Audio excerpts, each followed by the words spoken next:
Là aujourd'hui je suis arrivée à un stade de ma vie où je suis prête à faire un enfant seule pour pas avoir un homme derrière avec qui ça fonctionnera pas, un homme qui va me tromper, un homme... Le mariage aujourd'hui ça veut plus rien dire. Faire des enfants avec un homme, c'est pareil. Au final, t'es là, tu t'imagines la vie de famille, tu vas vivre jusqu'à tes 80 ans avec lui. Mais pas du tout, le mec il est là, il va te tromper, au bout d'un an il va te quitter même, et tu vas devoir te retrouver seule avec l'enfant il sera perturbé. Non, je préfère faire ça toute seule. Voilà, je travaille, j'ai pas besoin d'homme. J'ai ma petite vie, mon petit confort, ma petite liberté, j'ai ma petite vie tranquille. Donc je vois pas ce qui pourrait me faire changer d'avis en fait, je vois pas ce qui pourrait me faire passer de l'autre côté. Non, pour l'instant ça n'est pas encore arrivé. J'ai rencontré des hommes bien, pas de soucis, mais pas assez bien pour me projeter, pas assez bien pour me... C'est arrivé, mais au final déception encore, tu vois. Donc c'est pas facile notre génération aujourd'hui, vraiment c'est pas facile. Je pense qu'on va finir toutes seules. Prenez des chats, c'est bien les chats. J'ai 6 chats. Je compense comme ça. C'est pas facile du tout. Narratif de désengagement total, peur plus déception, solution radicale, enfant seul. Comprends le signal, standard élevé, plus tolérance zéro au risque. Ta stratégie, filtrage immédiat. Si une femme exclut l'homme par principe, inutile d'investir. Tu ne négocies pas contre une vision déjà fermée. Deuxième point, ne compense pas. Elle dit « bons hommes, mais pas assez ». Traduction, exigence est supérieure à réalité perçue. Tu n'essayes pas de prouver plus. Troisième point, cherche l'alignement familial. Si ton projet égale famille classique, privilégie les profils ouverts à la coopération, pas à l'autonomie absolue. Règle, vision incompatible égale sortie rapide. Si vous ne vous êtes pas marié dans les 2 ans et avez fait des enfants dans les 4 ans à venir, c'est que c'est pas la bonne personne pour toi. Je vais vraiment parler pour des personnes qui sont quand même assez avancées dans la vie, donc au moins dans les 26, 28, même après 30 ans. Mais en gros, je parle pour des personnes qui sont émotionnellement matures, financièrement stables dans leur vie et qui veulent se marier et fonder une famille. Pour moi, va pas réfléchir 36 ans si tu veux te marier avec une personne et fonder une famille avec elle. Alors surtout en termes de psychologie masculine. En homme, il va pas réfléchir 1000 ans, se poser la question de savoir si t'es la bonne pour lui ou pas, il va le voir tout de suite. Les femmes vont laisser passer des choses qui se sont installées avec le temps parce qu'elles sont naturellement empathiques. Alors que les hommes, justement, c'est ça en fait le piège dans les relations hommes-femmes, c'est que justement les hommes ils sont très pragmatiques, très dans le concret. Tu vois, s'ils réfléchissent aux avantages qu'ils peuvent avoir avec une femme long terme, sans vouloir se marier avec elle, ils vont vraiment regarder l'aspect confort, l'aspect pragmatique, l'aspect logistique. En termes, par exemple, de ménage, de cuisine, ils vont se dire « Oh là là, celle-là, bon... » C'est horrible ce que je vais dire. Il y en a qui disent « Ouais, c'est des sales races et tout. » Mais en fait, non, c'est pas des sales races. C'est vraiment l'homme pense comme ça. Ils sont biologiquement faits comme ça. C'est pas qu'ils sont méchants, mais c'est leur manière de réfléchir et de penser et d'être dans ce monde.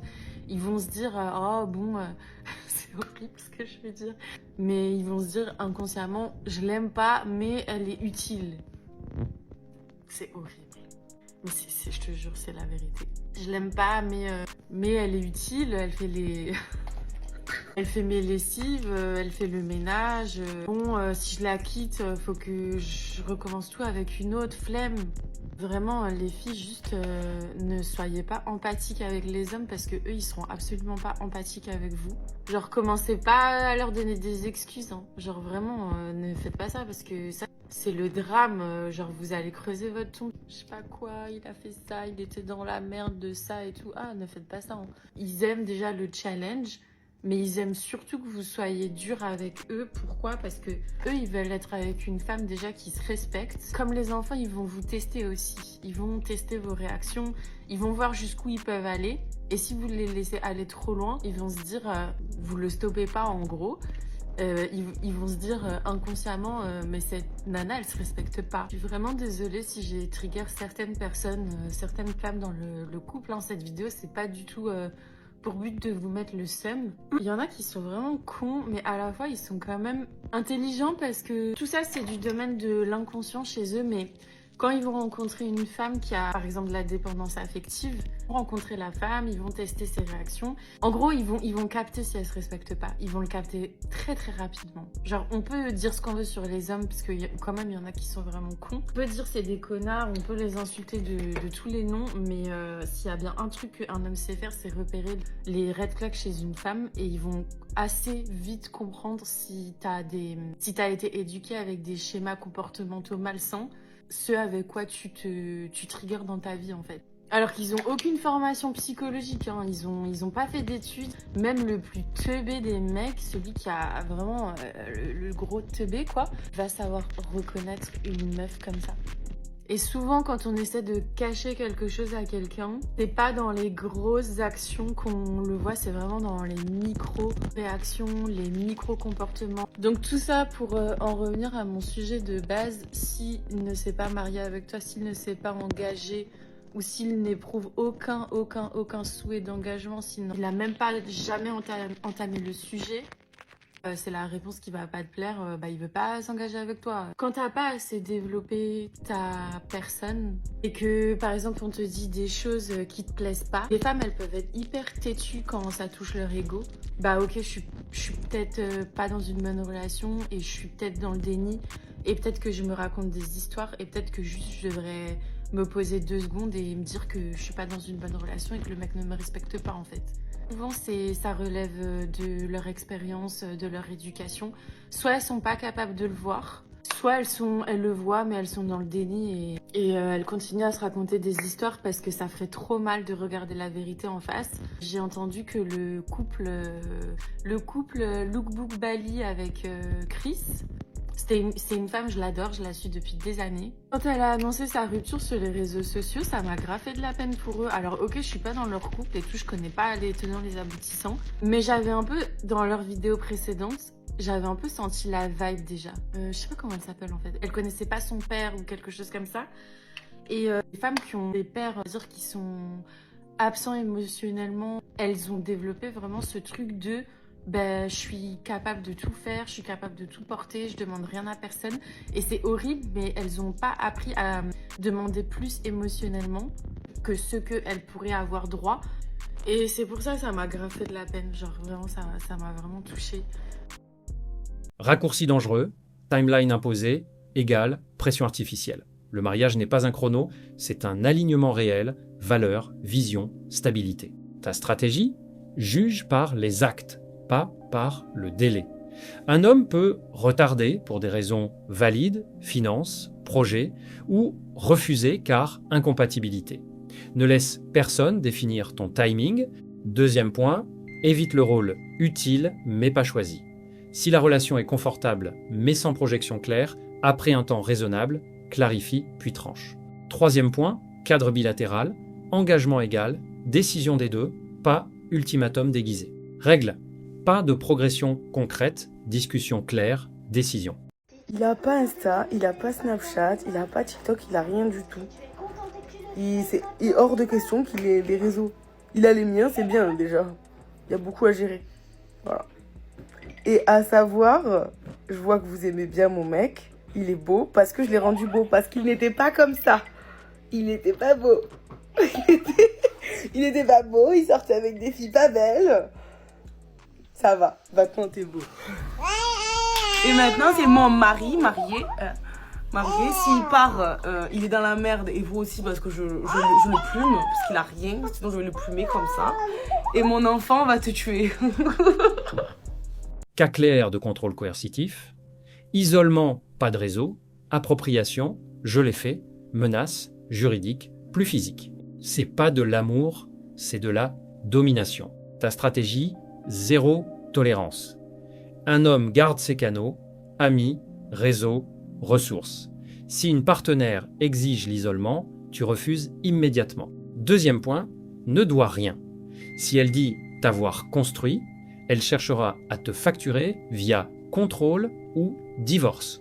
Troisième point, sécurité légale. Documente, consulte, prépare une sortie propre. Les menaces, je te plumerai, annoncent un conflit coûteux. Règle, qui contrôle tes options, contrôle ta vie. Garde, indépendance financière, sociale et numérique. En fait, moi j'ai une question. Les meufs qui sortent avec des mecs beaux. Je sais, ma question elle est grave bête. Mais étant donné que j'ai jamais été en couple et que j'ai fréquenté différents types de mecs et tout, genre les meufs qui sortent avec des mecs beaux, qui s'habillent bien, qui sont sociables, qui sont assez charismatiques, etc. et qui sortent souvent, comment vous faites? Genre, est-ce que c'est moi, j'ai des insécurités, je suis trop jalouse, je suis trop folle, ou est-ce qu'on est d'accord qu'il faut trop le cardio? Genre, il faut le cardio. Voilà. Et en fait, j'ai même pas envie de continuer la réflexion parce que j'ai pas envie que ce soit problématique, mais juste les meufs qui sortent avec vraiment des mecs beaux et qui sortent souvent. Est-ce que vous vous sentez bien en sachant que potentiellement il va y avoir 10 meufs sur lui sur la soirée? Est-ce que vous êtes ok avec ça? Est-ce que le mec il vous rassure? Je sais pas. Ou alors c'est moi qui suis folle. Juste petite question comme ça. Voilà.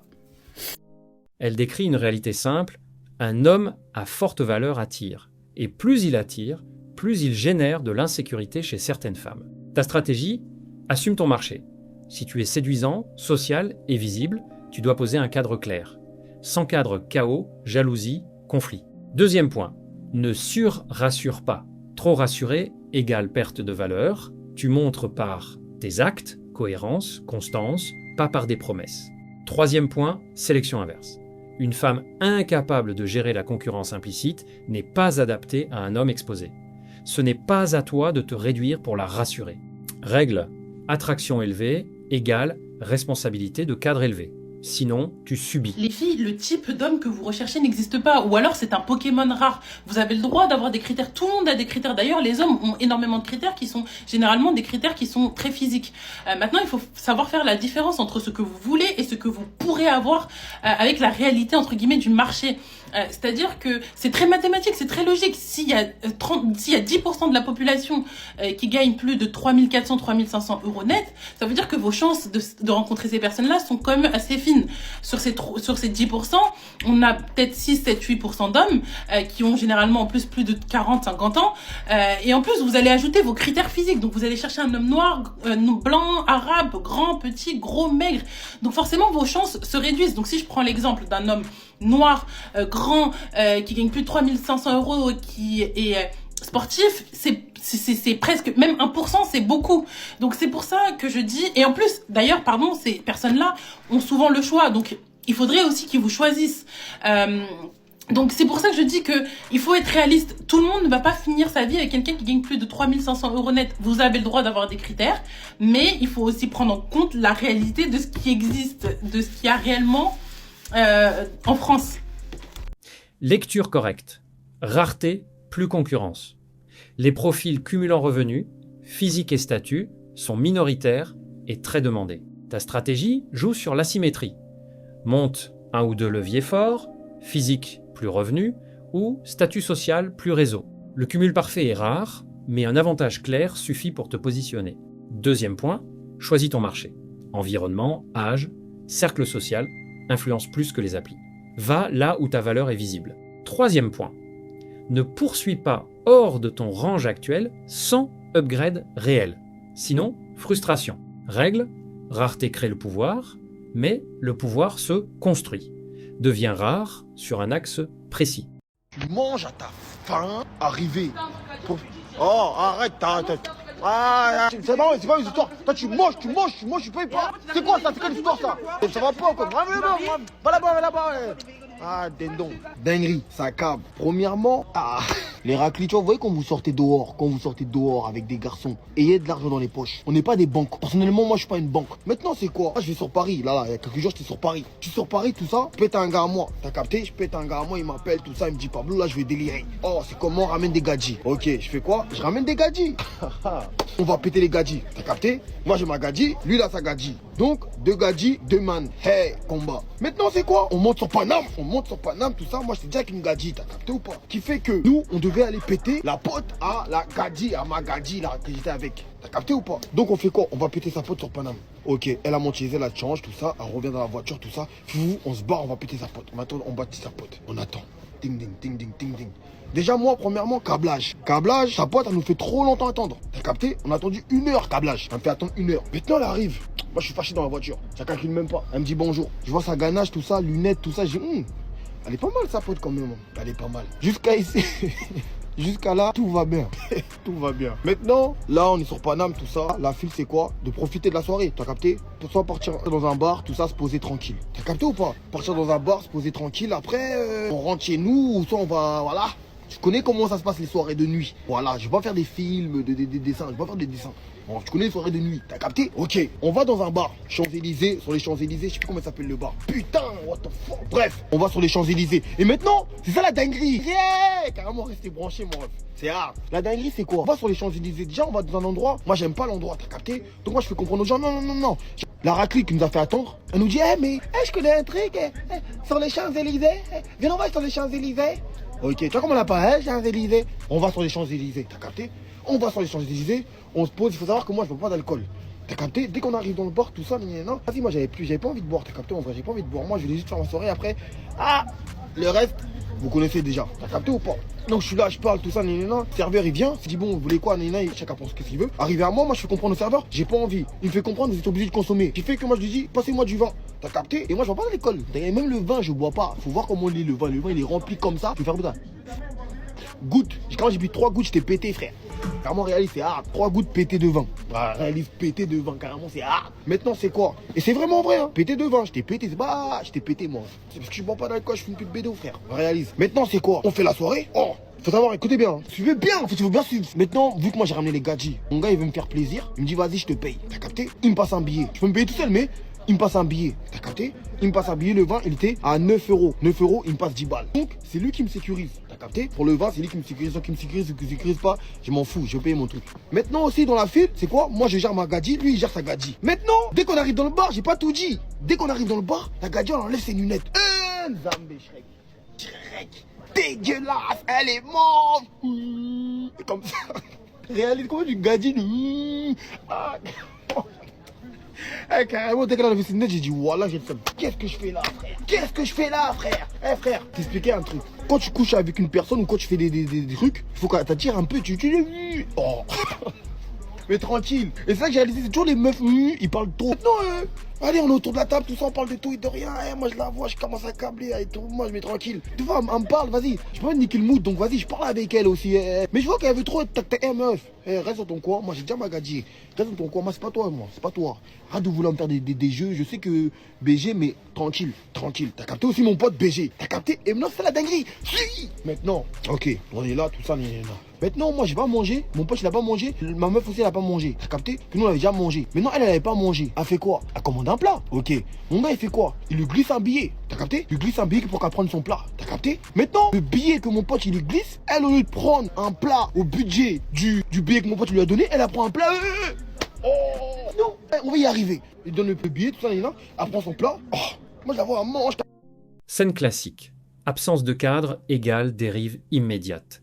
Retard, attitude froide, commande hors budget, elle teste les limites. Ta stratégie, cadre clair dès le départ, lieu, budget, timing. Si ça déborde, tu recadres calmement ou tu coupes. Payer sans cadre égale invitation à l'abus. Deuxième point, ne finance pas l'inconfort. Si l'attirance est absente ou le respect faible, tu es courte. Rester pour ne pas casser l'ambiance te coûte. Troisième point, logique individuelle. Chacun gère sa consommation. Ton pote glisse un billet mauvaise dynamique, elle optimise. Règle, respect est supérieur à apparence. Si le respect n'est pas là, dès le début, n'investis ni temps ni argent.